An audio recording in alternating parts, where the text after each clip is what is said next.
All right, a very good morning, ladies and gentlemen, once again from the flight deck, and welcome back to another stream with Captain Nabs. I hope everyone has had a happy and successful holiday this last few days, but ready to get back into doing some flying here. We've got the Aerosoft CRJ tuned up yet again, and we're going to do the finale today of Season 8. And before I forget, let me throw myself up there, and there I am. So good morning, everyone. Welcome to the stream, and yeah, I hope everyone had a very happy holiday. I had a surprisingly pleasant holiday, and I don't mean that in a weird kind of facetious or shocking way, but just simply that I was not expecting to be home for Christmas, and as a result of the bad weather, I actually got cancelled out and actually just got completely cancelled and told to stay home. So I was actually home for Christmas, which was only the second time in the last 7 years that I was home for Christmas. The first time being during 2020, during the height of the pandemic, when there was extremely small amount of flying going on. I managed to score Christmas off then as well, but normally not something I normally get. I usually have to work on Christmas Day or Christmas Eve or somewhere around the holidays, and I would be lying if I say I don't mind it. I understand the need to work it. I understand, being generally a lower seniority person on the totem pole, you get the lousy selections. So yeah, you're likely to work the holidays. I get that. I don't dispute that, and I don't resent the system per se, but it does frustrate me still. I have kids. I like to be home for Christmas. I like to see my family for Christmas. I was disappointed when I found out that I was not going to be home. So it was a very pleasant surprise when I got the notification that my flights were just being canceled, and were going to be rescheduled for some time later, just because they didn't think that with the weather the way it was, I was even going to make it out there, or that the flights were going to make it, being that I had to commute to Vancouver. And Merry Christmas, Quibbly. Being that I had to commute to Vancouver and then do four flights in and out of Vancouver for a whole day, and then commute home. So not only am I taking up space on those commuter flights, but they didn't think the flights were going to go anyway. So I think half the flights did, but my flight in, my deadhead flight in, was so late that I would have missed my first 2 flights anyways, by the time I got to the hotel and everything else. So it was probably a kind of a smart decision on their part to do that. So anyways, suffice to say that I got Christmas off, which was a very pleasant surprise, and was probably the best Christmas present that I could ask for, honestly, just to be home on Christmas Day, the whole day with my family, not obligated to do anything. So that was a really nice, pleasant surprise for that to have happened. And it's not that I don't want to go to work and I don't want to see people get to their destination. I feel bad on the one level of I could have been contributing to helping people get to their destinations, especially considering the weather the last week and all the challenges that all the airlines had. I would have liked to have been part of the solution rather than the problem, but being that I'm still in training, I'm not allowed to volunteer for overtime. I have to have a trainer with me. It has to all basically be prearranged, so it was not something that I could actually opt into doing. But normally I would, I'm not one to shy away from that responsibility, and I like the idea of trying to get people to where they want to be to visit their loved ones for Christmas. So anyways, it worked out for me really well this year. Probably not going to work out in the future, and I hope it worked out well for most of you. I know that weather was a challenge for anyone who had to travel any great distance. The airlines just completely, and I won't say that the airlines blew it, because really the weather system was almost unprecedented in its scope. Just covered. At one point, it was impacting 200 million people in North America in terms of the vast area that was getting rain, freezing rain, snow, high winds, all that stuff. The airlines were not ready for it, but no one, I think, reasonably expected them to be ready for it. It was such a widespread outage, hitting so many places with in some cases record amounts of snow and wind. Excuse me. It's unfortunate that it happened at the worst possible time in that crunch right before Christmas, and that's what really, just the timing of it worked out really badly when the airlines are pretty much already strained to the maximum, trying to get as many people as they can to where they want to be. There's very little room to pick up the pieces, but we'll talk about that when we get going, because we'll have a little bit of time anyways to talk about stuff. So anyways, that was a long introduction. Today's flight, we are doing Norfolk, Virginia, up to New York's JFK again, so back to Kennedy, and then from Kennedy we're going to go right back down again to Washington, D.C. So today's a doubleheader. It's the Season 8 season finale. we have just these 2 flights left to do, and then season 8 is complete. And at that point, I think I'm probably going to go in the job market and start looking at airlines to take another job. Stop flying the CRJ, and my preference is to find an operator that operates the 737 and start flying the PMDG 737 around. But we'll see what happens. Anyways, Squibbly, welcome aboard. Let's get this show on the road. I'd like to be airborne by the top of the hour, so let's do a couple of things here. Let's call up my GSX here. I don't know why that jetway is not right where it should be. Discord is being noisy. Just mute you. There you go. There it goes. And actually, before we do that, before we damage the airplane, we should probably pull in those handrails. All right. So that's happening. We can also call for refueling. Refueling truck is on its way. And let's start setting up.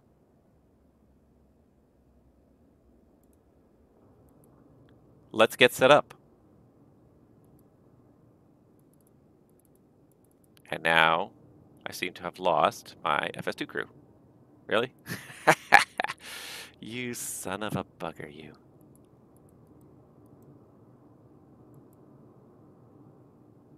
There it is.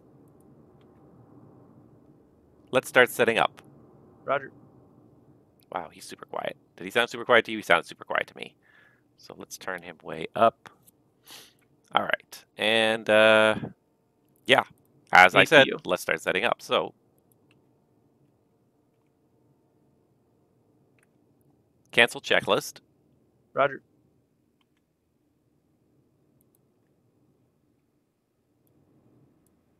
All right. Oh, and you know what I have? I have the wrong track IR selected here. Of course I do. Because why would I have the right one selected? There we go. Because I still sometimes use old red because it's nice not to put on a headphone. All right, I'm out for the walk around. Sometimes I just like to put on the hat, but for the streaming it works better anyways to have the headphones. Okay, so let's get ourselves set up in here. Grab my safety checklist there. There it is. And okay, fuel truck's already here. So how much fuel do they want?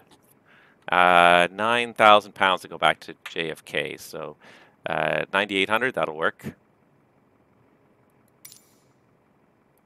And this will do it automatically for me, so that's nice. All right, circuit breakers are all closed.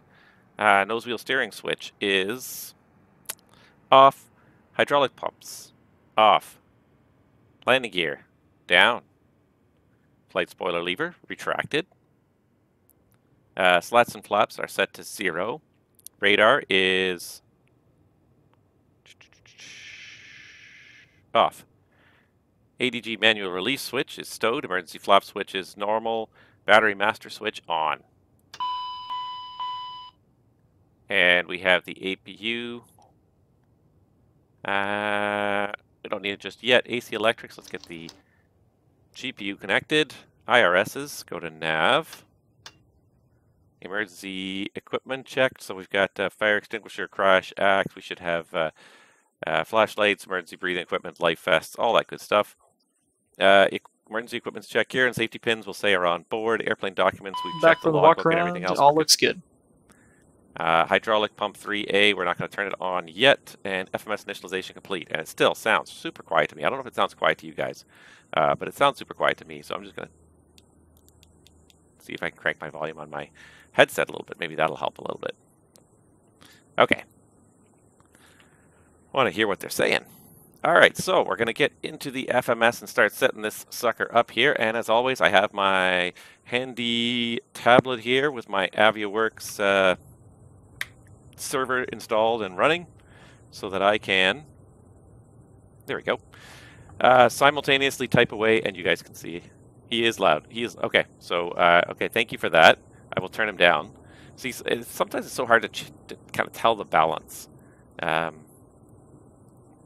You know, I do have like audio, an audio display on the streaming software, but it's a little hard to sometimes tell whether it's coming across totally too loud or not. So, all right, we'll turn him back down again to where he was before, and let's pull across my flight plan here. So this is our flight plan for today, Endeavour 5295, Norfolk to Kennedy.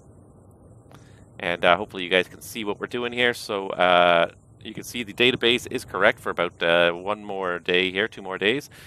Position init 6R key, and press the next page to get the GPS. So grab one of those GPS. So tap 2L to grab GPS 1, go back, previous page, and plop it on 5R there to put it in place.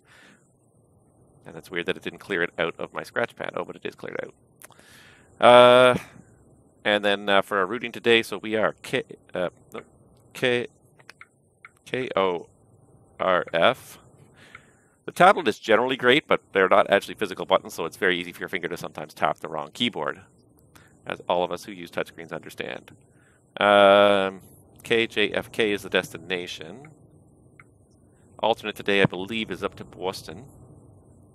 Yep, alternate KBOS. And our flight number today is Endeavour 5295. Might be the last day we use the Endeavour call sign, because I think we're going to try a different airline for the next season, just to change it up, throw a little more interest in there, get some new destinations going. All right, so departing. Let's see here.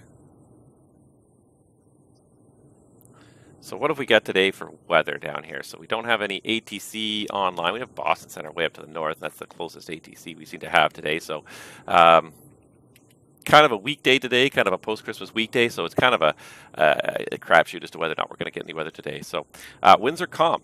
So let's take off in the right direction and just make this that much shorter. So let's do runway 05 for departure on the Kisser 3.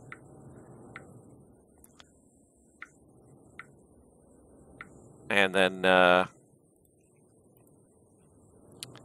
page 2, so direct to Skol, SCHOL. Hi, the security and safety check are all done. Are we good to start boarding? Dunphy. Go for it. Okay. Yeah. Boarding requested. Ask GSX to do the same thing there. Alright, so there's the Dunphy. Next is Jet 121. Jet 121 up to SIE, where we join the Cameron 4 arrival for JFK. So, and estimating 3-1 right. Departure arrival again. Arrival JFK 2R, and then so Cameron 4. That's 1L, and page down till we find 3-1 right. So that sounds good. ILS 3-1 right. Catodge, sure, why not? We will look at it when we get airborne, and we'll adjust it if we need to. So we can go with the flight plan. That should all be in there. Execute that. And with this airplane, I really do like to check the legs pages, because sometimes it puts discons in there, like here. It puts discons in, it puts weird things in there. So, and that's fine, because Cameron is probably the end of the arrival, and then there's a discontinuity before we actually start the approach itself. But and the thing is with the Aerosoft too, especially if you start kind of changing the stars and the SIDs, there's some bugs in the FMS programming where it'll start to add the SID, the star, the approach 2 or 3 or 4 or 5 times. If you make a change, it won't remove the old one, but it'll add it again. So you'll end up with like a flight plan where the waypoints are repeated like 3 times throughout the flight plan. So on the Aerosoft CRJ, it really pays to check. It really pays to check the. What am I trying to say here? Check the legs page. Make sure that all the legs that you want are in there correctly. Now that all the legs are in there correctly, we can go into the perf page, flex temp. I don't have any calculator, so I just pick a kind of a random temperature value, 46 for today. Aircraft performance initialization. So we do have we should have 9,000 pounds in the airplane. 9860 is what the fueler left us with. Perfect. So we'll go to the performance page. And the other thing we need to know, of course, is how many people are coming with us to New York on this post-Christmas flight. 88 people. Pretty busy here. There's 88. We'll increase the aft cargo by a comparable amount. And in it, fuel from aircraft. That's exactly what we've got. Perfect. We can set that payload in our simulator. We're going to do a flaps 8 takeoff on a dry runway today because it's a beautiful looking day out there. Hey, Squibbly, I see you under there. I see your legs sticking out there. So we can go ahead and just copy all those values in there rather than have to set them. All right, and did I copy it to the FMS? I did not. So copy the perf init data to the FMS, which was the first reason why I got in here. And didn't do so good at that. Okay, there we go. All right, cruise altitude. It likes to pick a high cruise altitude for the CRJ, so today it's picked 31. I'll put 31,000 in there. I feel like that might almost be too high for this, just for being a relatively short flight, because it's also 31,000 feet to Boston. If we had to do the go around and go to Boston. All right, we can execute that page. Next page, ISA deviation. So today is bang on. It's -0, so it's bang on. The average wind 238 at 83. So pick that right out of the flight plan. The average wind, that'll just help the calculations be a little more accurate. We don't need to set our ETD. And on the VNAV page, we're just going to set our cruise Mach number to 77, and that's it. Execute that, and we are done the FMS setup. I'm going to go back to the legs page for now and continue looking around the whole flight deck here.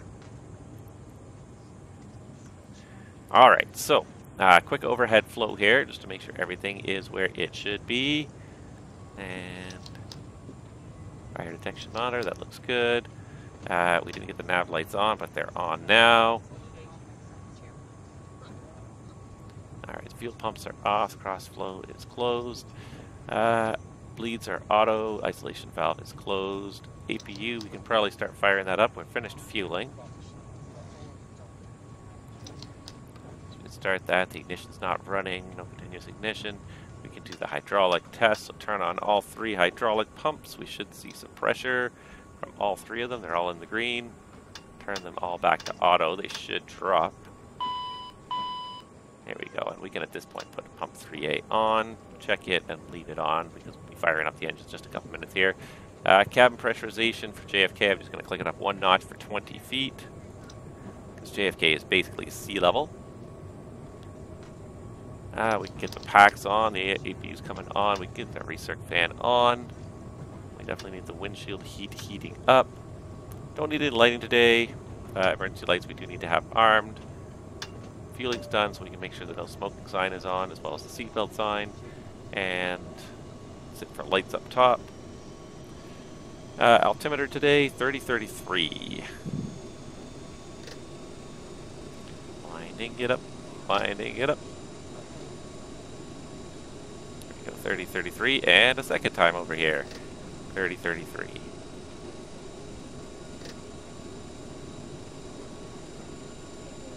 There we go, 3033 set twice. Let's see here, the speeds are set correctly. And just test our CDR. There we go, that's good. I don't know why those are still flashing at me. I should really move those, not silence them, but alright, I'm gonna set 49 for now until I read the SID and figure out our clearance. Heading, probably put it up to about 050. We'll figure it out in a second here when we read the chart. That's 40. Sometimes it gets a little too jumpy. There's 050.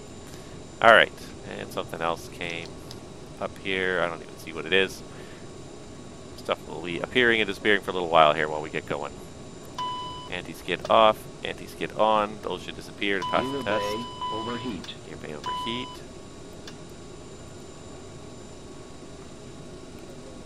Lamp test.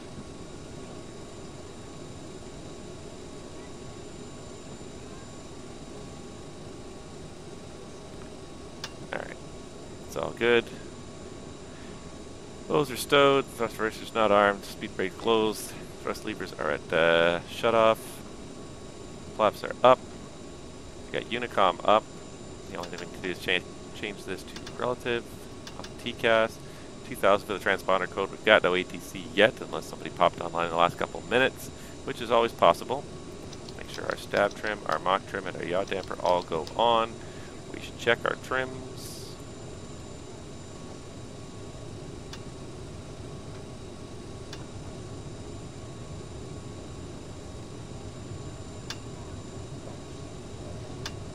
In the real world, you'd be able to just sort of look straight ahead while your fingers touch this, but flight sim world, we kind of have to just sort of do our best.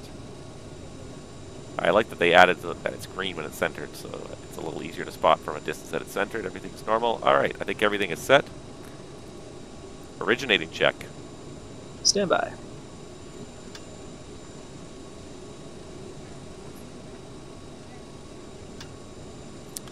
And radio check on Unicom 123321. The wonderful noise. Perfect, I got you as well. I'm just turning up my volume. Alright. Complete left. Complete left. Complete right. Gear pins. Removed. Stowed. Stowed. Stowed. Set and checked. What's going on with this today?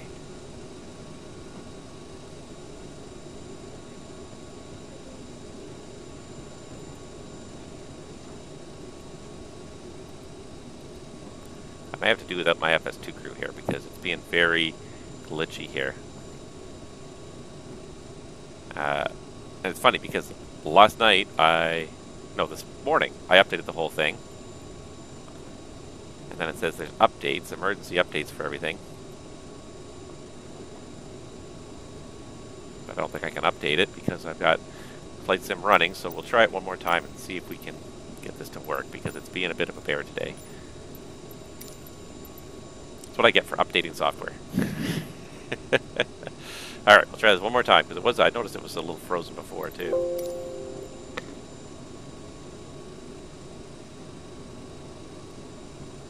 Originating check. Stand by.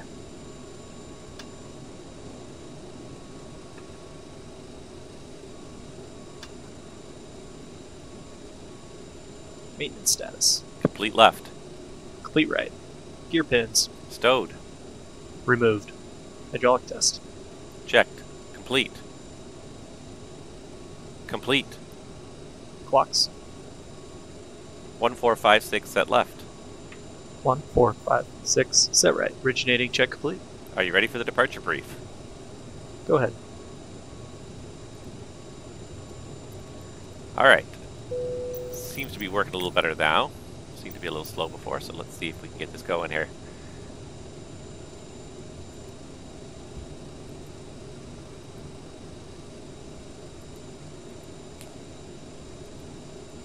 Left traffic, Delta 222, pushing start gate 22, north traffic. Alright, first things first, let's just check and see the heading here for 05 is 047, so let's adjust that.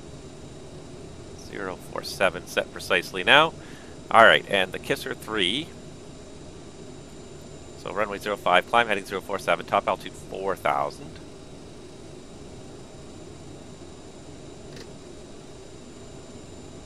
Here we go. Expect radar vectors to assigned route or fix. We're going out to school. And this requires takeoff minimums for an airport chart. 5 standard or lower than standard if authorized. Okay, so, yeah. So we're doing, today we're taxiing out from, what gate are we at here? We're on this side of the terminal anyways, and the GPS seems to have us there. We're going to basically taxi through the apron at Charlie, crossing runway 14 to get to 05. Hopefully there's no other traffic other than squibbly out there, but we'll keep our eyes peeled. No ATC online as of yet this morning.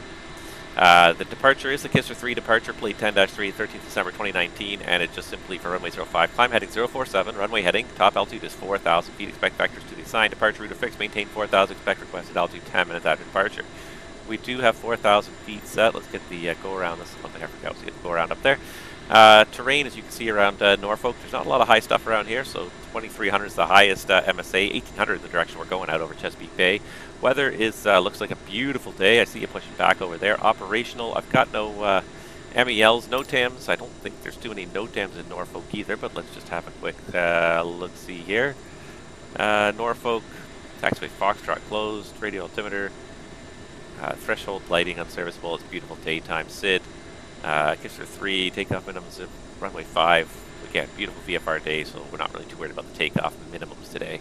And that's all I see for the way of NOTAMs. That's all I've got. Any questions? And if you have no questions, then what we're going to do is we're going to go ahead and get the AP up and running. So we'll take off the GPU. And boarding is complete. Prepare. So let's operate that jetway and prepare for pushback and departure. So we can probably take away the ground power cart. Yeah. Prepare for pushback and departure. So we're going to go ahead and close the door. Here comes the door. Captain, the cabin is secure. All passengers are aboard. Brakes are on. Alright. Any questions? No questions. Before start check. Pre-start check. Stand Hello, by. Captain. We're ready for pushback.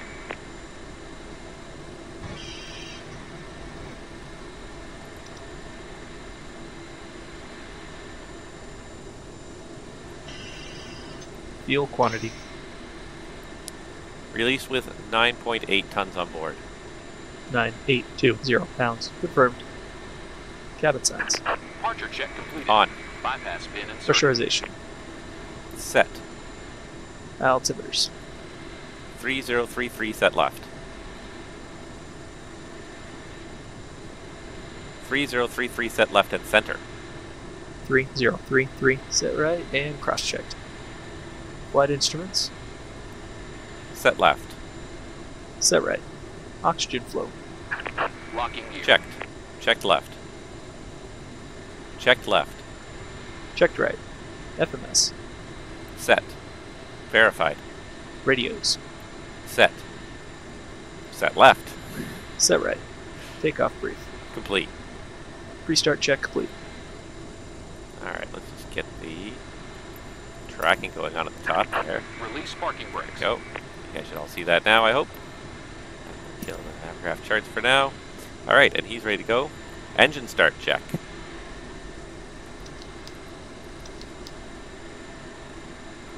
Engine start check. APU. On.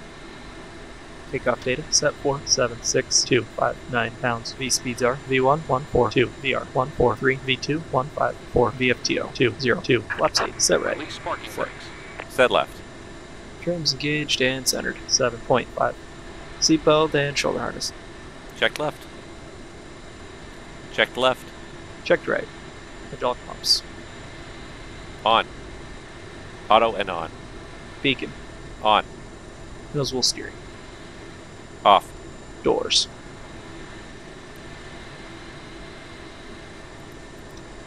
Closed. Engine start check complete. Release parking brakes. Alright. Get ready for pushback, and here comes the parking brake. Commencing push. All engines clear. Start Check at to make will. sure pre-flight stage, it doesn't know we're there. Tracking, and away we go.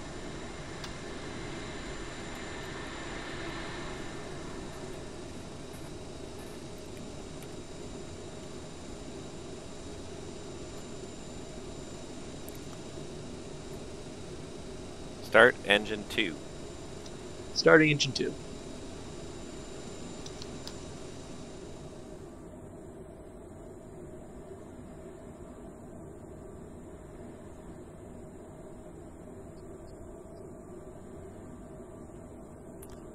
Just gonna really quickly bring up my VATSIM. Delta traffic Delta 222, taxi runway 05 by the apron, Charlie cross 14, Charlie 1 short 5. Get the fuel lever up there. Just looking to make sure there's no ATC online for us yet.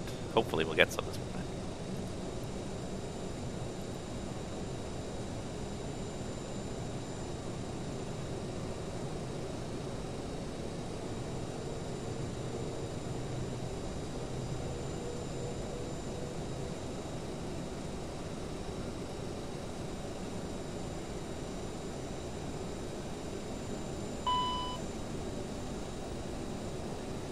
Engine 2 start complete. Alright, we should get left low pressure again. Start engine 1. start engine 1. Starting engine 1. Set parking brakes. Cockpit to ground. We have a good engine Brakes are set. start. Further pins are removed. Disconnect. And away we go. And right on time, too. 10 o'clock departure. It's what we were scheduled for. It's what we're doing. I can get this airplane going in 30 minutes from the time we get to the gate. Now, it doesn't include a lot of crew briefing time or flight planning time. That's the unfortunate side effect of the whole thing. Let's just take myself away for a second here.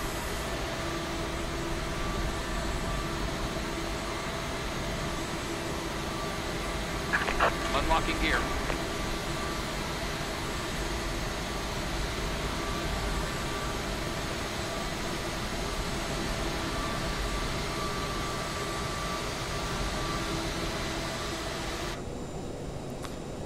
Yeah. Tow truck disconnect. Depending on the airline, generally you're required to show up an hour to an hour and 15 minutes before a flight. Engine 1 start complete. Roger.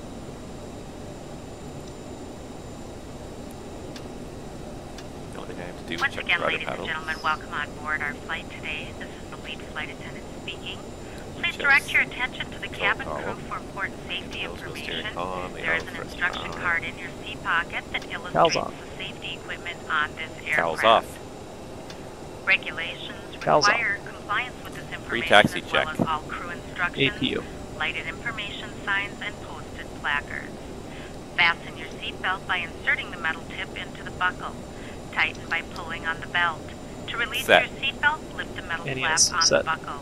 It is our Electrics. policy that you keep your seatbelt Check. fastened at all times while Nose wheel seated. steering. Doors are clearly marked with exit signs and instructions for door operation. Each door is equipped with an escape slide. Locate the exit nearest you. The nearest exit may be behind There, you. that's a little better. Turn it down. In an emergency, Here, but lights not loud. will illuminate the aisle. Armed. The cabin is Flaps- pressurized. flaps If 8 there is set. a loss of Flaps cabin 8 pressure, required. the panel will open Flaps and 8 confirmed. lamps will appear. Remain Flaps 8 seated with your confirmed. seatbelt fastened and Flight pull the lamps controls. toward you to start the flow of oxygen. Checked left. Oxygen Checked right. will be flowing to the Pre-tax mask check even complete. though the bag may not inflate. Cover your nose and mouth with the mask. Place the elastic band around your head and tighten by pulling on the end. Secure your own mask before it's Clear left. Clear right. Your seat bottom cushion may be used as a flotation device. Pull up and remove the cushion. Upon exiting the aircraft, place your arms around the cushion and hold on to the straps located on the back. This is a non-smoking flight. Smoking is not permitted in the cabin or lavatory. Cabin lights will Norfolk now be traffic, turned off. Endeavour Flight buttons are 5295 is at the located terminal. Will be taxiing Thank you for golf your for Flight departure attendants, take runway your seat 05. for departure, please. Maybe a little bit easy to barely do that PA, but anyways. Cabin has been notified. Crossflow manual. Thrust reversers armed. Takeoff data set for runway 04. RNAV first fix identified. 4,000 feet pre-selected. Set. Fuel, min-fuel confirmed. Takeoff config. Checked. Checked. For takeoff check to the line complete. Alright, well I didn't mean for him to do that there. He just detected me saying that correctly, but that's okay. There you go, Squibbly. And we're coming out behind you pretty quickly here. But yeah, normally at an airport, most airlines have a report time of generally somewhere around an hour, hour 15 before a flight, especially for the first flight of a set of flights. The first time you fly with somebody, you're going to show up an hour before so that you have time to A, retrieve and read the flight plan and check the weather and all that good stuff, make sure that everything is appropriate for the flight you're trying to do. And then the other thing too is you want to meet and brief the crew. So you want to meet your fellow pilots if you're on an augmented crew. Have a briefing, just talk about the flight plan, the weather, make sure everyone's on the same page. If anyone has any concerns, they're dealt with right away. And there's all sorts of things that sort of come into that briefing as well. And then the other thing, of course, is meet with and brief the cabin crew as well. So depending on the airline, you may have one briefing as a group. If it's generally at a smaller regional airline where you only have one or two flight attendants, you'll probably just meet all together, and the two pilots or the pilots and the flight attendants will usually brief together at a smaller airline. Whereas at a bigger airline, the pilots may meet together to brief, and the captain will probably brief the in-charge flight attendant. The in-charge flight attendant will have their own briefing with the cabin crew because it starts to become cumbersome when there's too many people. It's not that you want to discourage reporting and communication, and the whole point of the briefing is to open up the lines of communication at the very start. So you don't want to ruin those lines of communication. But when the crew is big, it's hard to kind of have enough time to kind of talk to everybody, especially you're dealing with, like, you know, a 777 that's got you know, potentially 20 crew members. Just even go around the circle and learn everybody's name can take it long enough. So when there's a lot of stuff to do, sometimes that kind of gets a little bit shortcutted, if you will. But in general, it'll happen one of those two ways. It'll either be all right, clear left, clear right. It'll either be the whole crew kind of briefs together if it's a smaller crew, or the captain briefs the in-charge and the in-charge briefs the rest of the flight attendants. But the important thing about it is that it sets the tone for the whole flight. So it's very important for the captain to have a thorough, effective briefing, because it really kind of sets the tone for the whole flight, for the group of flights. If you guys are together for a couple of flights or a couple of days, it sets the tone for the whole thing. So it's important for the captain to sort of be open, set that open tone, that they're willing to take input, feedback from other people along the way. It's important that they, you know, set that open tone, and that first briefing is essential for kind of making everyone feel included. If you don't make people feel included in that first briefing, then that's going to probably percolate through the whole rest of your time together. Alright, so we don't have anybody on approach, so we can cross the ILS hold line. We already did the first before takeoff checklist. Does your system aim for the line, or did you nail that right on? Was that for the GSX? That was GSX doing the pushback. Over so traffic, GSX Delta 222 is airborne 1,000 feet. That's just sir. Last call, have a good day. GSX picks the spot, so GSX knows where the taxiway center lines are, and tries to stop you on the center line. So generally GSX is very precise, which is one of the things I really like about GSX is the pushback feature is really, really good. It's really hands-off, and yet it takes you almost exactly where you need to go every time. Really quite well, and you can totally customize it. Alright, clear left, clear left, Clear right. Norfolk traffic, Endeavour 5295 is taking position, runway 05 for departure, Kisser 3 departure.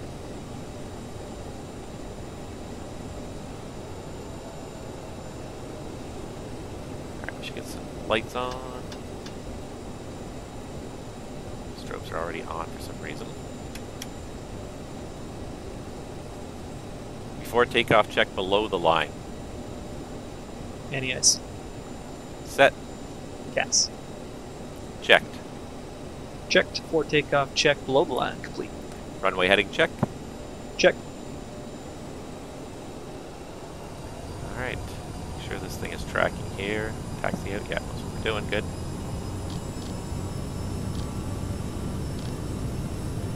Toga. Set thrust. Cow's off. Thrust.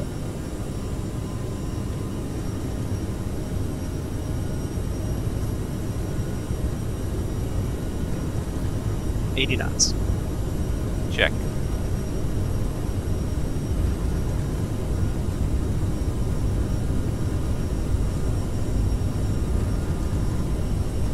V1. Rotate.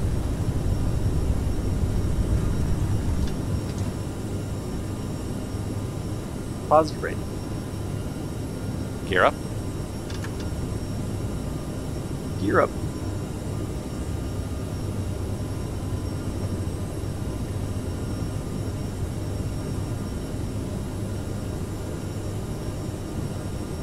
Speed mode, nav mode.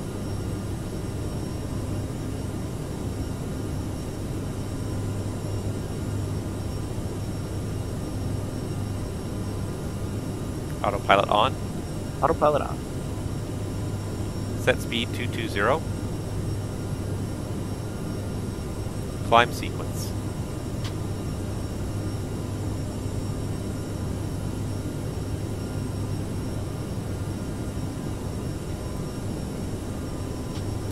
Norfolk traffic, Endeavour 5295, airborne off runway 05, final Left call side. Norfolk.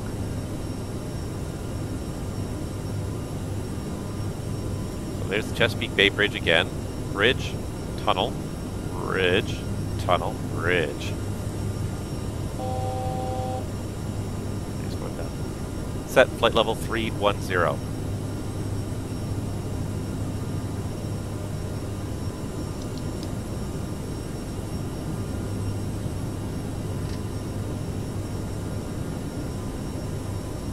And I set speed 245 after takeoff check.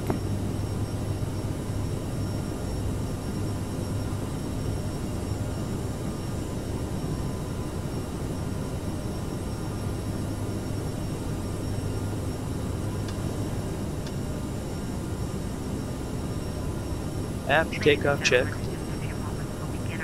I really don't honestly remember too much about this drive. I remember doing it, and I remember driving over it, but at the time, I was on the order of 10 or 11, so that was a very, very, very long time ago. I have the vaguest recollections of this vacation. I remember like the basic gist of it was that we spent a couple of days up in Delaware, and then we drove down and spent a couple of days down in Virginia. We went to Busch Gardens and what's that? There's a historic village down there, Jamestown, I think. Yeah, I remember the basic premise behind it, but I really honestly don't have too many memories of it. But yeah, I mean, I was talking about this last time on the stream. Like, what a just a crazy piece of engineering. Like, look at how long this bridge is. Like, you can't really see it that well on the stream here, but from here to here, like, you're talking like the whole thing. I think is like 12 or 15 miles long, and it's a causeway. It's basically like just a low bridge. With two tunnels in the middle to allow boats up and down the Potomac, because this is basically Chesapeake Bay here leads into the Potomac. So if you want to get up to Baltimore and Washington, you got to go up here. So they couldn't block the route with the bridge, so they built tunnels underneath to make sure that ocean-going freighters and ships could still get in and out. So it was very I remember it. I remember the trip, but I just don't remember that much about it. It was a very, very long time ago.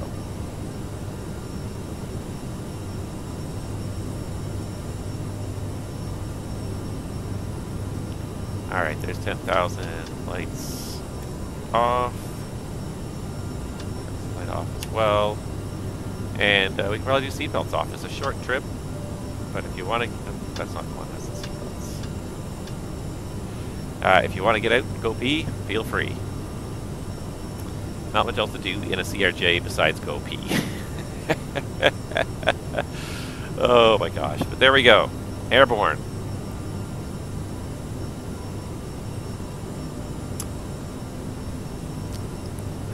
Away we go up to New York, and yeah, it's going to be a pretty, I guess we can accelerate too now that we're above 10,000, so let's go ahead and set 280 for today. Alright, speed 280 for the climb. Yeah, what a disaster of a week before Christmas here. It just turned into an absolute debacle, and Canada, I think, got even a kind of a double whammy because Vancouver got an unprecedented amount of snow before this main storm really happened. On Monday last week, it was madness. I think the official total was something like 37 centimeters of snow, which is basically for Vancouver is a year's worth of snow, and they got it in 8 hours. Vancouver is not a snowy city. I think a lot of you probably know that, but for those of you that don't, Vancouver's not a snowy city. It's a mild city. It's on the ocean, so it generally gets more rain than snow even in the winter. You get some snow, but they're not really prepared to deal with vast volumes of it. So they don't have a whole lot of snow plowing capability. They don't have a lot of, nobody generally in Vancouver, unless you're driving out in the mountains a lot, but nobody who lives and works in the city buys winter tires because there's no point. Most of the time it's above zero. It was 11 degrees yesterday in Vancouver, but yeah, what a debacle that turned into. And it just was simply, the airport essentially became gridlocked. I was there. I saw it firsthand. It became gridlocked, and the reason why is because the snow was coming down so hard for pretty much all that 8 hours that no de-icing fluid in the world could do anything about it. All the de-icing fluids that are in use around the world are rigorously tested in laboratories to determine how much precipitation they can absorb before they start to lose their effectiveness, because all it is basically not de-icing fluid itself, but anti-icing fluid. So the type 4, the anti-icing fluid, sits on top of the wing. It's like jelly, and it's designed to flow off once you reach a certain speed, but it stays on there kind of like a jelly, so that anything that falls after you've de-iced stays on top of that jelly and also rolls off the wing as soon as you reach takeoff. But there's only so much it can absorb before the fluid itself starts to starts to get watered down too much. So all the snow falling on this fluid, this glycol, it waters it down slowly but surely, and it's designed to last a certain amount of time. But there's a certain limit to how much water it can absorb. Well, the amount of snow that was coming down in Vancouver was past that limit. There was no amount of time that you could safely keep that Type 4 fluid on the wing and go take off and be sure that it was going to work, that it hadn't gotten too watered down. And that was basically what happened for 8 hours. And it happens occasionally, but the snow's got to be coming down pretty thickly for that to happen. Type 4 is generally effective for quite a large range of snow. You have to be well into the heavy snow range. And we were. We were very much. I was there. I watched it. We were very much into the heavy snow range. All right, transition, set standard. I watched it. It was very heavy. And so what happened, of course, was that nobody could leave. Past about 9 p.m. Vancouver time, nobody could leave. But flights kept on arriving. They were able to keep the one runway kind of open enough that flights kept on arriving. So nobody left, but more airplanes kept arriving. And even before the heavy snow started, because it had been snowing for kind of much of the afternoon, everything was kind of slowed down and delayed. So, and then it came to a full stop. For departures, but arrivals kept on coming, so they got to a point where there was just literally, there's no empty gates, and there was not enough tow crews. Everyone was running around trying to unload planes that had returned to the gates and everything. There were not enough crews to tow any planes off the gates, so airplanes that kept on landing had literally nowhere to go. So it really kind of, it just overwhelmed the whole system, and it became gridlocked. There was nowhere to put the airplanes. Airplanes ended up being parked on the runways. They closed 2 out of the 3 runways in Vancouver. One they never used, but even one of the ones they normally use, they ended up closing it to park airplanes on it while they were waiting for gates to open up. So these arrivals, they were parked on a runway just with the AP running for hours and hours, waiting for a way to offload the passengers. I don't know why they didn't get a jet bridge and some buses out there, but it was a lot of snow. Vancouver's not ready to deal with it. And then the next day was even worse because even though it stopped snowing, nobody could get to work. About half the people didn't show up to work at the airport because they couldn't get there because of the amount of snow that had fallen. They don't do a very good job clearing it's not they don't do a good job, it's that it takes them a long time to clear the roads in Vancouver because none of the cities in Vancouver have a huge fleet of snow plows. So they just clear the major roads, but everyone who lives on a small street, even near the airport, most of the roads weren't plowed, 12, 15 hours later. So a lot of people couldn't even make it to work, and those that did found just like everything was just covered in snow, and it took hours and hours. There's actually now a NOTAM for Vancouver that for the rest of the year, where possible, you should avoid using Type 1 de-icing fluid because they're afraid they're going to run out of Type 1 de-icing fluid because they had so much snow. They had literally hundreds of airplanes with 6 inches of snow on them, and they just burned through so much Type 1 fluid just trying to blow this stuff away. And it took days and days to get enough crews in and enough people in to get these airplanes moving again. I was lucky enough to make it out the next day. There were 13 scheduled flights back to Toronto. Only 2 of them actually departed. 11 of them got cancelled. I was lucky enough to be on one of those 2, and we sat there and we waited for about 2 hours while they filled the 777. They would not let the 777 depart with a single empty seat. They said, we're waiting here until every seat has been filled. We're going to call standbys after standby after standby until every seat's filled. They had the jump seat and the flight deck occupied. They're just like, we need to get as many people on this flight as possible because there's not going to be very many flights. It's going to cost us a fortune to de-ice this airplane. So it was just absolute madness. And that was just the start. That was Monday before Christmas, and then come Thursday, Friday, the whole half of the continent devolves into absolute, total, utter chaos as a result of just this absolutely huge, widespread storm hitting all these major airline hubs. And here it is, like 3 days after Christmas, and Southwest is still recovering. I was reading this morning that Southwest plans to operate about 30% of their flights for the next 2 or 3 days. They are so completely screwed by the amount of people who are in the wrong place.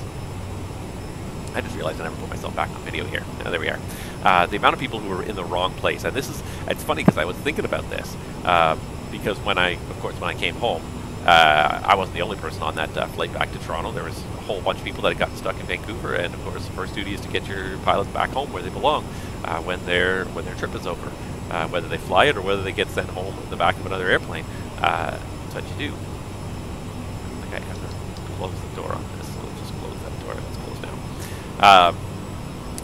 And Southwest has the same problem now. Now they have all these airplanes in different places, but there's no pilots near there to fly them because the pilots have all been sent home. So now they've got to get the pilots in, and you kind of reach this critical mass at an airline. Like, you don't think about this when you're flying, but oftentimes, depending on the flight and depending on the nature, but especially when things go sideways, you can have 5 to 10% of the people on the flight could be crew members from the airline trying to get somewhere to pick up another flight. What happens when you stop having enough flights actually flying?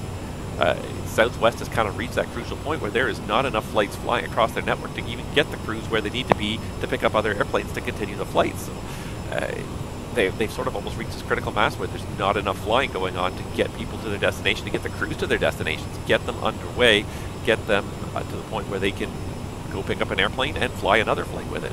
You know, if the guy lives in Atlanta but he's based in Chicago, he's got to get a flight from Atlanta to Chicago. But if you don't have enough flights going back and forth, there's actually a rule in America where flight crews get priority on flights, and the airlines are not only legally allowed but required to bump passengers off a flight if flight crews needed to go and fly another flight, because pushing, you know, if you don't boot that one person off this one flight that gets or two people off this one flight that gets the pilots to where they need to be, you end up canceling a flight with 200-300 people. So the airlines in America are actually required to deplane passengers in order to ensure that deadheading crew get on board a flight, which I think is funny that they have to have that rule, and it seems a little bit kind of self-serving, but at the same time it's not. If you shut off valve open, no, it was shut off properly. Start it. It's not supposed to start, it's just closed. But yeah, it's Southwest is just completely melted down. They have so many planes and people out of position, and once you sort of get out of position, it's a lot of work to get people back to position, because you got to figure out where they are, where they need to be.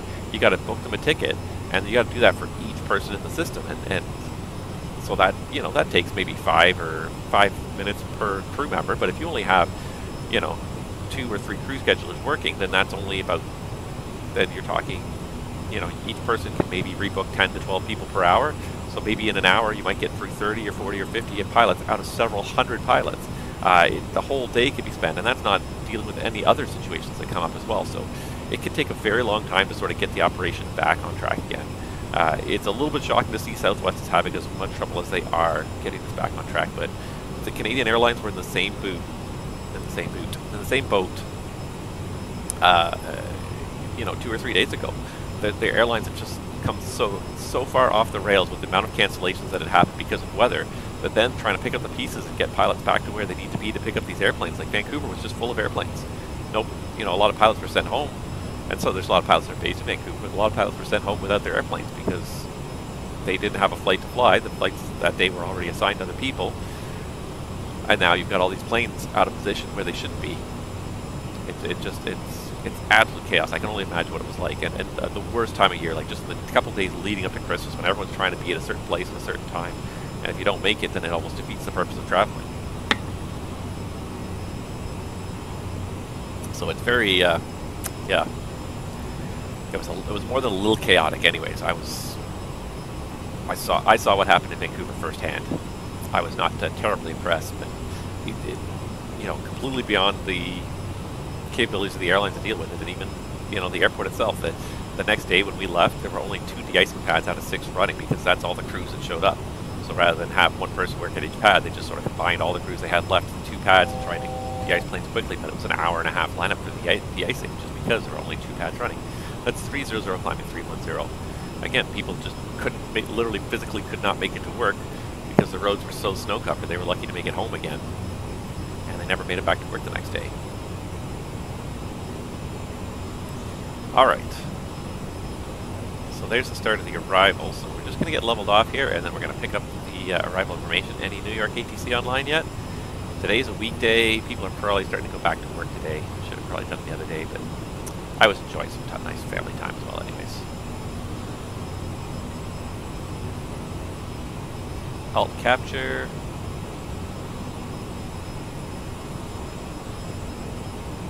Alright, let's get that speed up to reference speed of 0.77. That's our target for cruise.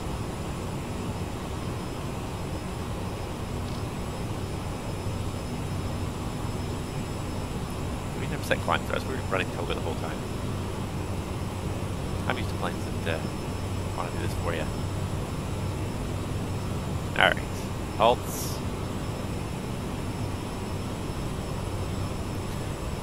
Alright, let's check that weather in JFK. Because it's a short flight, so we got to start setting up the arrival already here. -1, broken 7,000, winds 270 at 12. Yeah, I can see doing 3-1. Probably makes the most sense here. We're already almost halfway there. Looking at the progress we've made here. It's a short flight. 310 is a little bit excessive, I think, sometimes. Alright, so let's go ahead and go JFK. Open charts list. Cameron for arrival. So 22, it's winter 270 at 31 makes the most sense. Yeah, I think they do arrive 3-1 right and depart 3-1 left. I think that's sorry, 3-1 right. Is that what we programmed in? I don't remember what we programmed in. So let's have a quick look here. Flight blend, legs. 3-1 right. We did. Okay, we got 3-1 right in there. Perfect. Okay, so let's go through this really quickly here. Actually, let's just get some landing numbers here. Where's my CRJ landing numbers sheet here? There it is.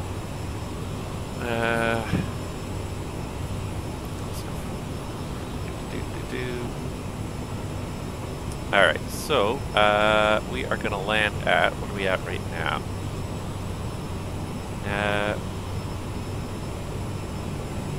Six. Alright, ZFW was 62.7.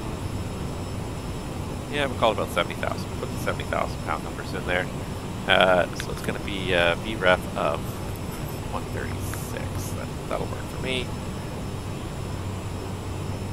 Alright, let's just check our arrival procedure here. So let's go to the star Cameron for arrival. And I'm just going to remove, trash these because I don't need those anymore.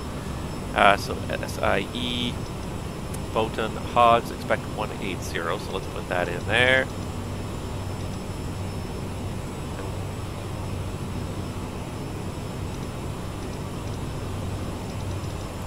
Because it says expect, but generally everything that says expect on a New York arrival is what you're going to get. 11,000 feet at Cameron. And from Cameron, it's going to be a self-vector over to the ILS to runway 31 right.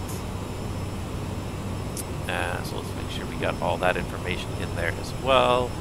314 is the inbound course, 111.5. So 111.5, 314, 111. 5, 111, 5. The inbound course is 314, so let's really quickly get the heading bugs synced here. Heading mode, nav source, localizer 314.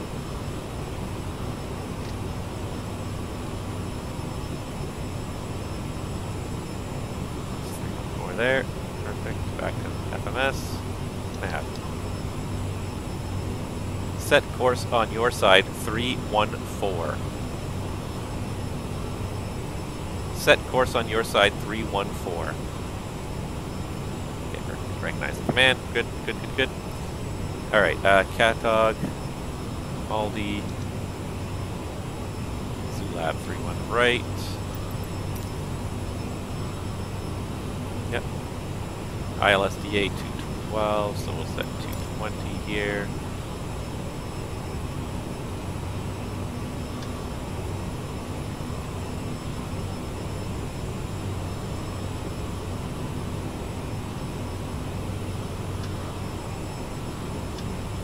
Alright, there's 220 set there. Oh, we're going faster than we should. Let's speed back a little bit. Alright. Are you ready for the approach brief? Are you ready for the approach brief? Go ahead. Alright, as I said today, we're doing the Cameron 4 arrival into New York's LaGuardia, plate 20-2 to 2nd December 2021. Sea Isle, Botan, Hogs at 180 or local usable flight level. Hansi cars at Cameron expected 250 knots at 11,000 feet. We checked all that. That's all in the FMS there. After that, we've got a disc on because we're on a self-vector to an ILS to runway 31 right in New York LaGuardia, or New York Kennedy, excuse me. I said LaGuardia, Kennedy. 21st of May 2020. Flight 21-7. 111.5 is the frequency, 314 the inbound course. So we set 111.5 both sides, we set 314 both sides.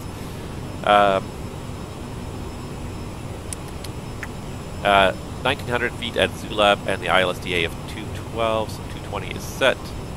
And we gotta probably start down now that I look at where we are here already. Just do this and start a descent going here.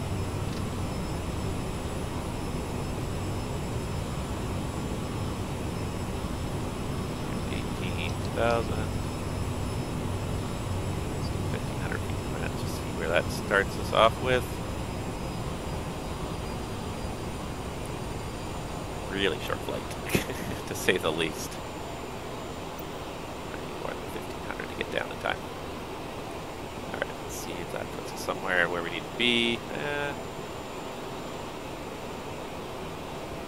We're getting way high on this, I think, but we'll get down there. So the MSA, so the field elevation is 13 feet. We got 20 feet set for the landing elevation. MSA around the JFK VOR is 2,900 feet, is the highest over towards Manhattan.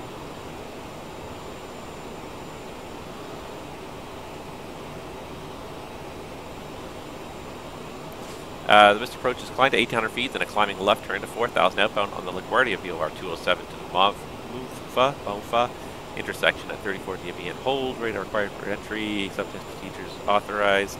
Future side and ILS glide path are not coincident. Alright, and yeah, so we're just going to self-factor. We'll probably give ourselves direct cat on, just kind of intercept it that way. When we land, it's going to be a convenient right turn off the runway, and we'll find a gate momentarily here. We're just going to make sure this descent is happening the way it should, and then we'll find a gate for 3-1 right. Take a beat of left turn, probably around whiskey or whiskey will be the turn off we take, and then it'll probably be alpha back around to the international terminal. See where we parked the last time we did this.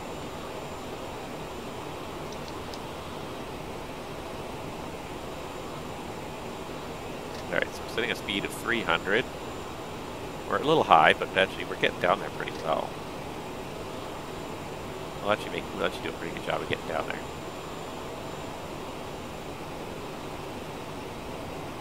Alright, so let me just quickly find a gate here. Some gating information.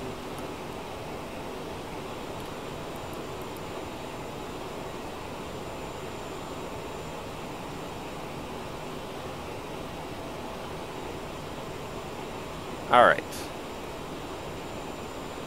Wow. Endeavour does not fly this route anymore. Which is funny because we flew it the other day.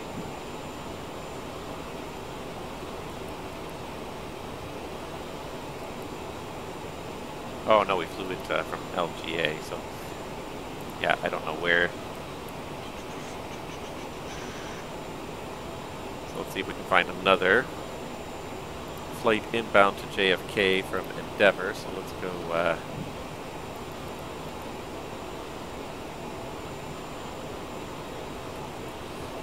so whenever they used to fly this route, we don't fly it no more.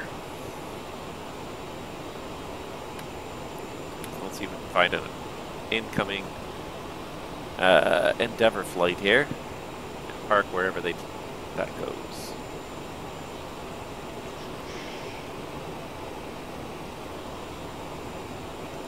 There we go. I found a CRJ coming in later today. It's taken off, so it doesn't even have a gate listed. Ah, you stupid. Pick a gate, any gate, honest to gosh.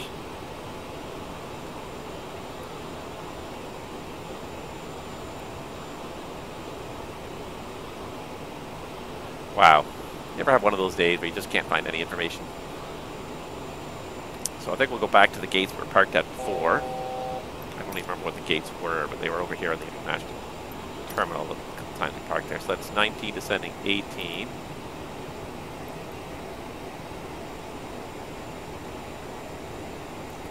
I'm gonna try one more thing here and just have to see if I can find an Endeavour flight on the ground at JFK.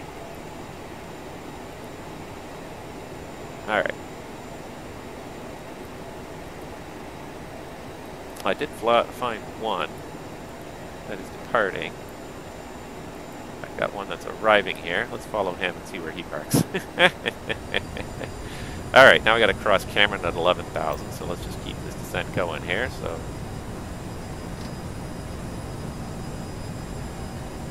11,000. Probably about 2,000 feet a minute to make that, I would think.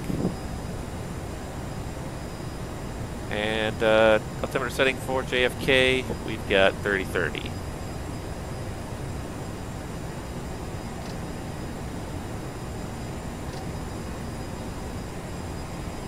Actually pretty close. If I just pick up the descent rate a little bit more, should make Cameron at 11.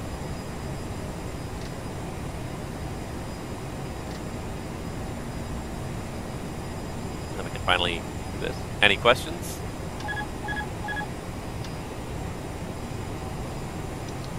Any questions? No questions. Descent check. Pressurization set. Fuel checked. Altimeters. 3030 inches set left. 3030. Set right. Landing data. Set 4729 pounds. Thrust reversers. Armed. Lights. Set. Seatbelt sign. On. Seatbelt and shoulder harness. Check left. Checked right. Approach briefing. Complete. Descent check complete.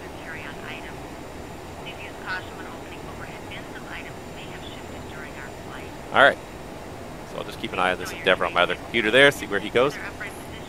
Someone has not upgraded Navigraph. Oh, is there... I updated Navigraph when the last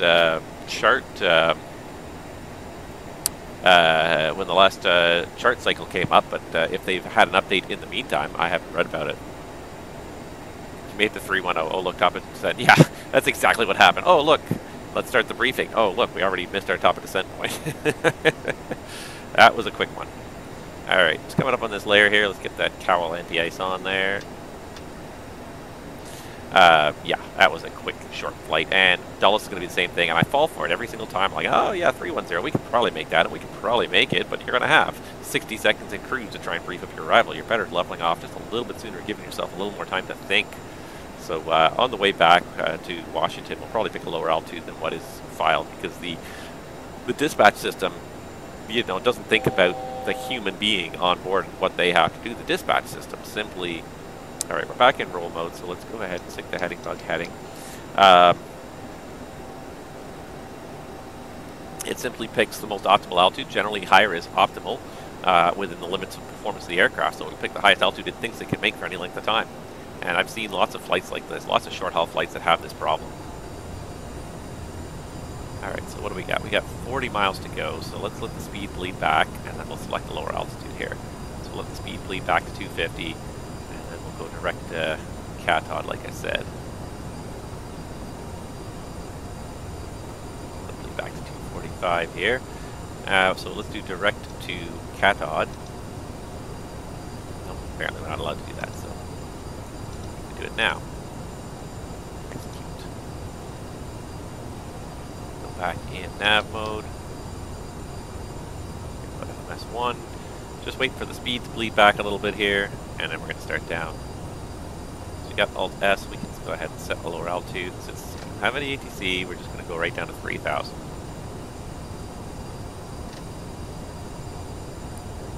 There's 3,000, we're below 250 knots. We'll just aim to be a Catod at 3,000. Start off with VS minus 1,000. Yeah, it's not going to quite do it. 1,500 should probably more than do it. But yeah, it's amazing how quick that flight was. Yeah, I didn't know there was an update for Navigraph for the desktop, or for the InSim app. I know that the Navigraph system's been updated. I talked to Spiel about it for a long time on the last stream, but they hadn't at that time updated the in-game panel yet for the new Navigraph system, so it's still the old one. So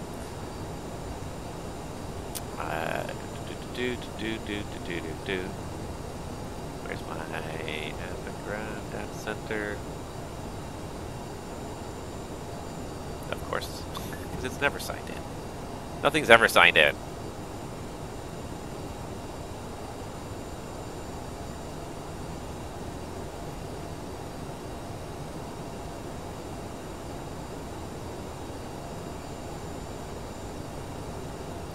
Doesn't say there's an update available. I'll have to read up on it more. I mean, I'm looking forward to getting that one in the sim because it looks so good, the new generation. I just hope it doesn't also take too much processing power away from the sim. Hopefully a lot of time was expended making sure that it runs efficiently and effectively in the sim, and maybe that's why it's been a little slow to adopt that in-game panel. Which I'm okay with. Take your time, do it right. Let's just increase that rate of descent just a little bit more to make sure we have a chance to level off here before get to Catod and lose some speed here. There we go, coming out the bottom. I think I see you, Squibbly, right dead center. Direct to Catod. It's probably you ahead of me there.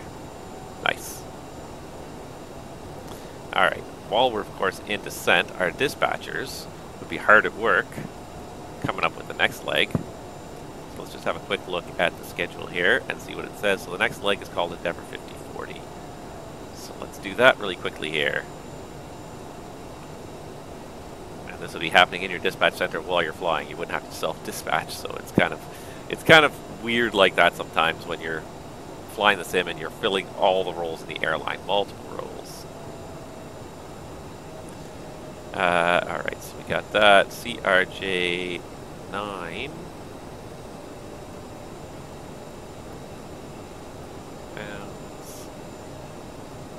Let's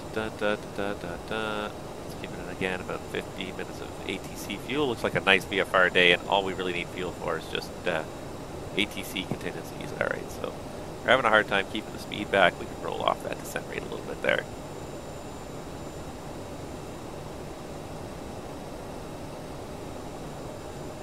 Alright, and then something happened on the other screen while I was looking away. Crying out loud. KJFK, KID.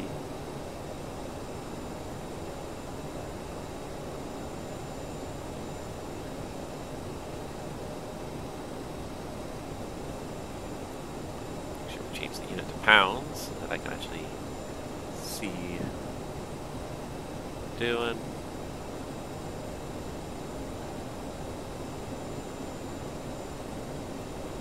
That'll work. This will be a really short flight. This will be like 30-40 minutes of airtime. This will be a really short flight, this next one. Alright, we are leveling off here. I lost you. Oh, there you are, Squibbly. You've got a nice profile descent going on. I have to do my own profile planning here, so yeah.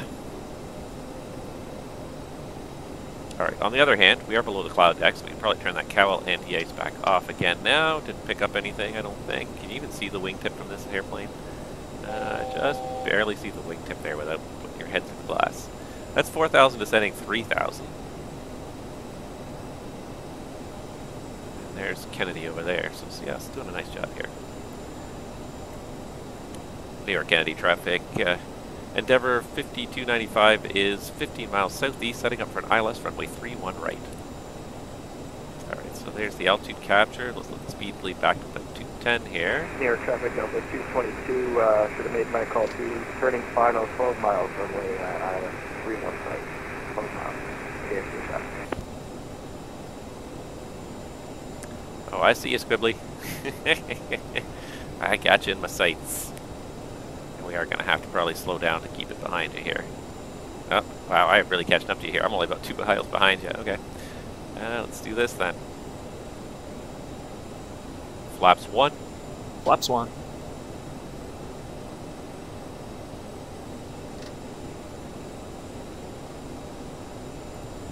Alright, go to target speed 180 now for this base to final turn here.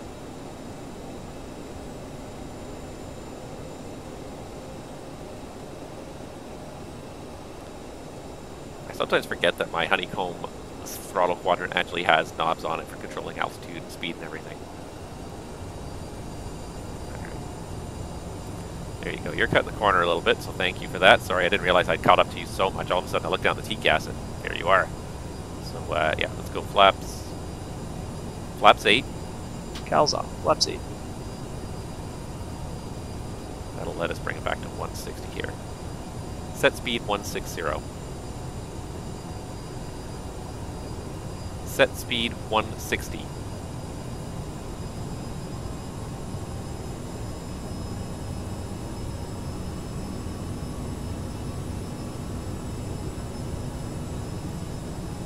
Alright, this should work out okay.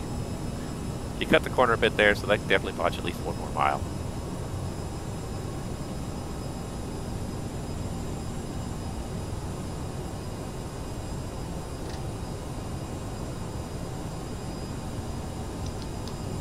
Alright, there's heading mode. There's the localizer. And, Loc 1, glide slope armed.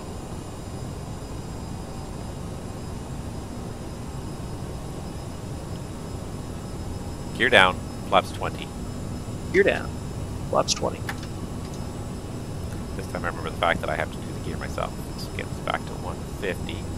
Set speed 150. Set speed 150. Set speed 150.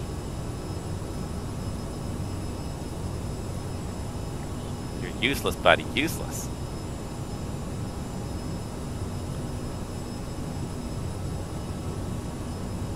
I honestly cannot remember. What was the go around? AFC traffic Delta 222 5 miles per final 31 right. 4,000.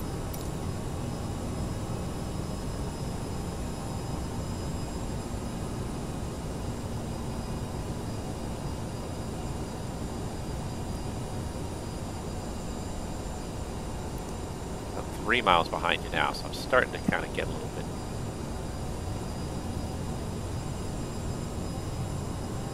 Flaps 30. Flaps 30. Flaps 45. Flaps 45.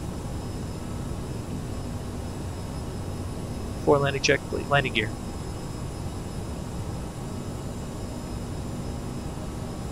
Before landing check. Before landing check.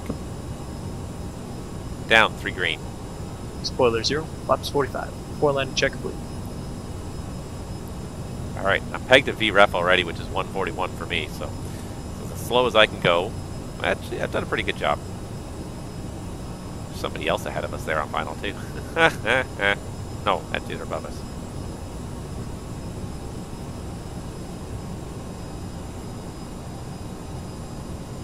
Oh, and it's glide slope is approach altitude.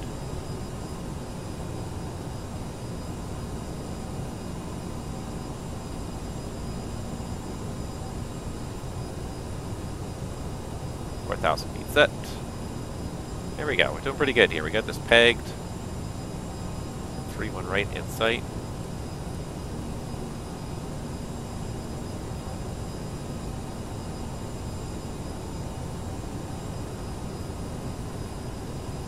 I can see a bunch of lights down on the ground at Kennedy, so there's definitely some other aircraft out there. Pity there's no ATC to help us out today. This is going to be the least amount of ATC we've had in a while. But what can you do? It's that sort of weird week between Christmas and New Year's where some people have to work, some people don't. Even when you go to work, some people don't do much work there. Kennedy traffic, Endeavour 5295 is a 5-mile final, runway 31 right. I never did see where that Endeavour got to. Nah. Dang it.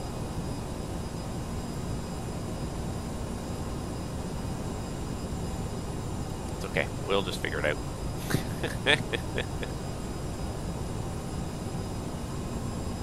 Alright, time to disengage the autopilot. This will be hand flying.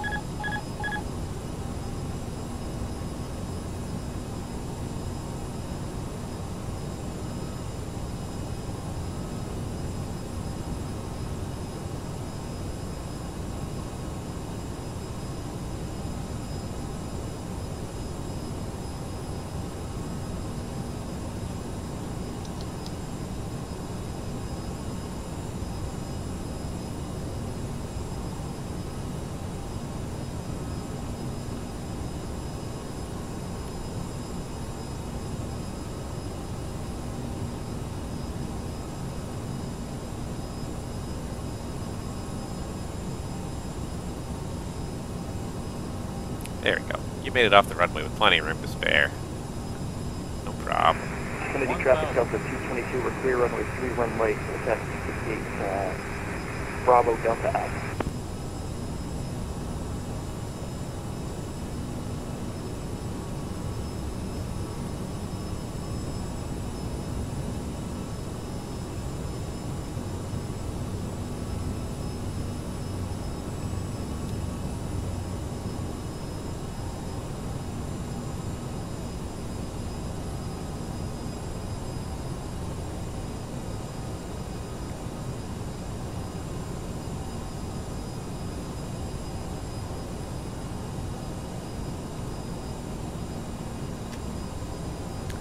Back on again, I never did. 500.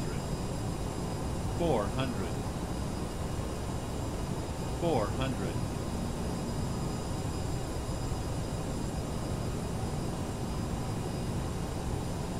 300.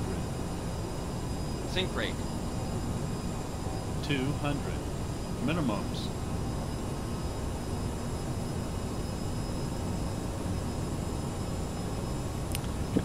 100.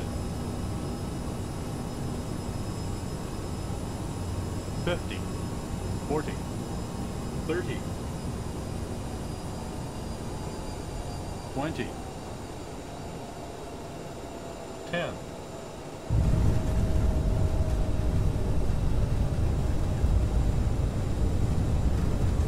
Right, no auto brake on this airplane.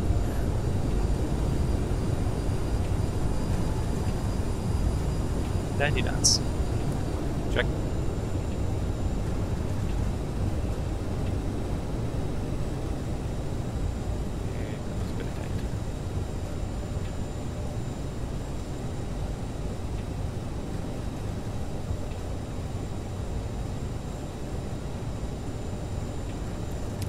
Probably could have made that one. It was a little bit tight. Probably could have made it.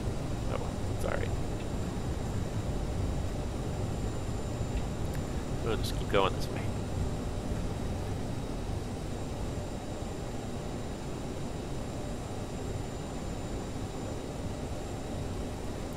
And we'll just keep going right up Bravo here.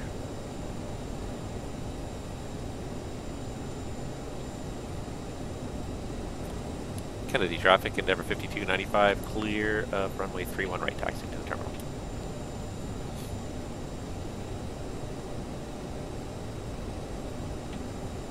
After landing, check.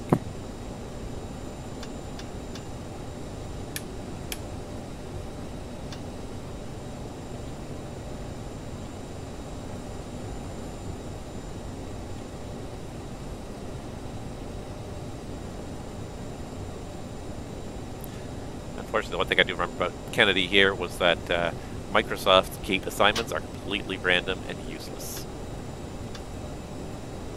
Completely random and useless. So I didn't even bother. I would normally have set GSX up, and I was thinking about this as we're kind of coming in.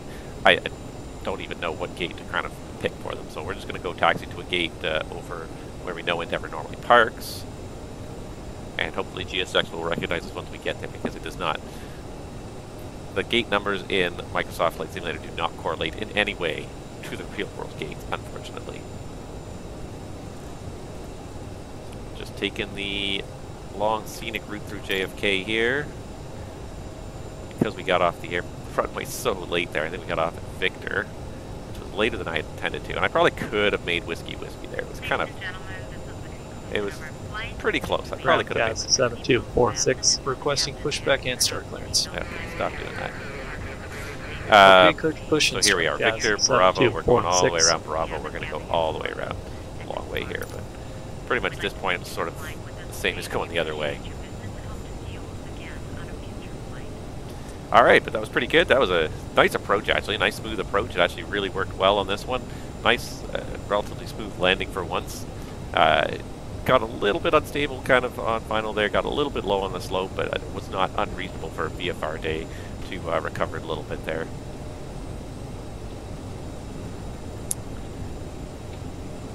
Definitely need to practice my hand-eye coordination. I've not been flying much. Not since I did the flight out to Vancouver, which is over a week ago, just after my last stream. that I flew the airplane. So it's been actually a while now. It's been had a whole bunch of kind of flights back to back, and then now it's been let's see, this would be 8 days now since I've flown the airplane. So it is not a point in time where you want to kind of have big pauses. You know, when you're first solidifying some knowledge, getting really kind of finally applying those skills and solidifying that knowledge. Now is not the time I want to be. What's the word I'm looking for? And now's just not the time where I want to be forgetting things, not practicing. I want to be practicing these skills. I want to be up on these skills. So kind of bad timing, but okay. What are you doing here, buddy? Don't stop there. No, don't stop. Oh, what is wrong? What is wrong with you, Air Canada truck? Oh my God. It's a little bit. GSX is great, but it has a few too many vehicles driving around on the air side, I find. I think GSX more than the default Microsoft Flight Simulator kind of added those vehicles. It's a little bit much. Alright, anywho. We made it to Kennedy. Leg 1 is just about done as soon as we get to the gate, and then we'll quickly turn it around. We'll take a short little break, but let's see here. It is now 16 Zulu, 1559 Zulu. So we'll aim to be back in the air no later than 1640. We'll call 1640 the scheduled departure. If we can leave early, great. I'm hoping it won't take us 40 minutes to turn around to CRJ. Still have coffee left in my cup, so that's a good sign. If I have coffee left in my cup, we can probably get going even faster. Alright, feels like we're going really fast here. So ground speed here, 20. It's not terrible.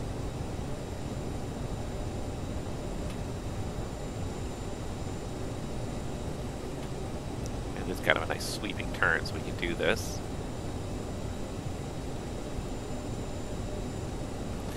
Yeah, at the I'd like to ideally kind of be turned around in about 30 minutes, and 30 minutes really is kind of. Now, I used to work at an airline where 25 minutes, no, 30 minutes was the standard. Was it 30 or 25? Where like you were expected to turn around a 74-seat airplane in 30 minutes was kind of the ideal, I guess, and 25 minutes was definitely considered reasonable.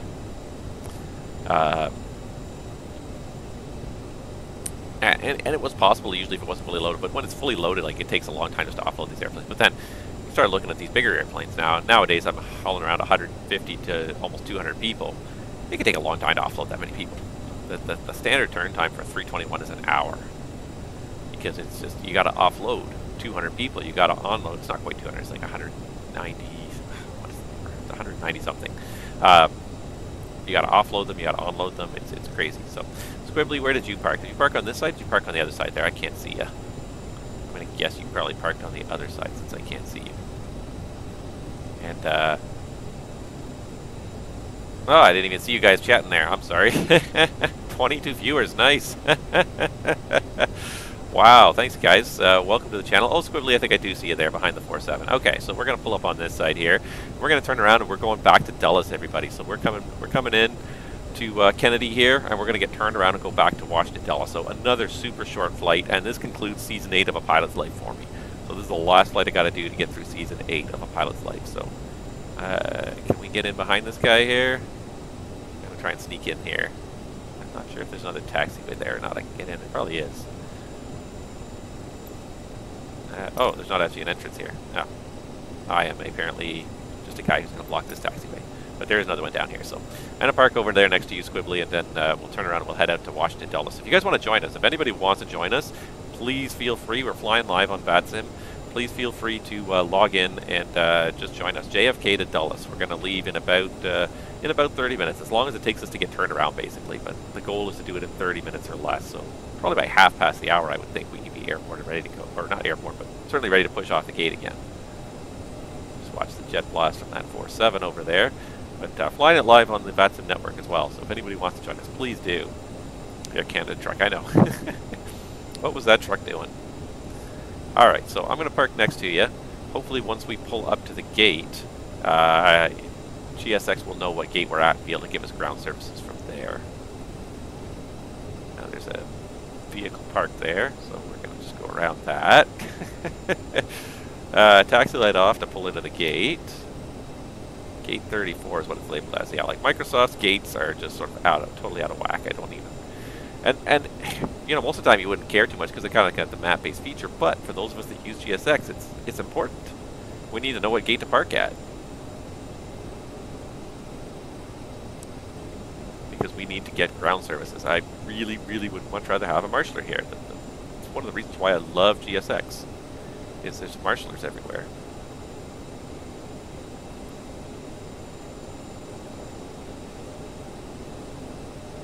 Alright, so somewhere like this. That's probably good enough.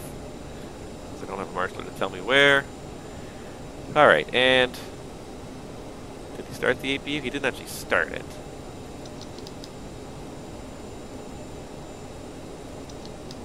I thought he started it. Now it's starting. Got into a weird little hung up state there. So anyways, we can take off engine 2.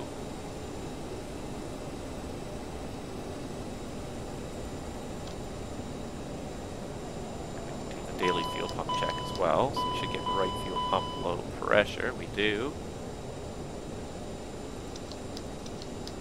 Get that back on for a second while the APU fires up.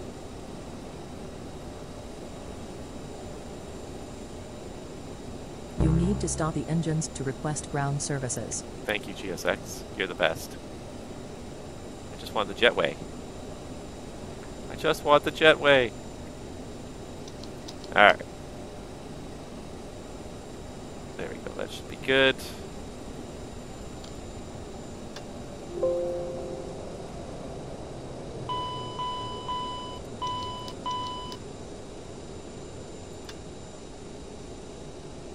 Shutdown check.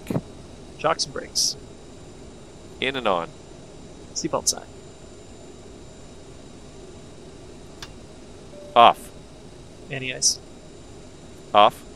Packs. Set. Fuel pumps. Off. Hydraulic pump 3A. Off. Beacon. Off. Nose wheel steering. Off. Transponder standby. Shutdown check complete. I'm very bad at this. Okay, now GSX, will you give me some jetway operations here? Alright, it knows we're somewhere.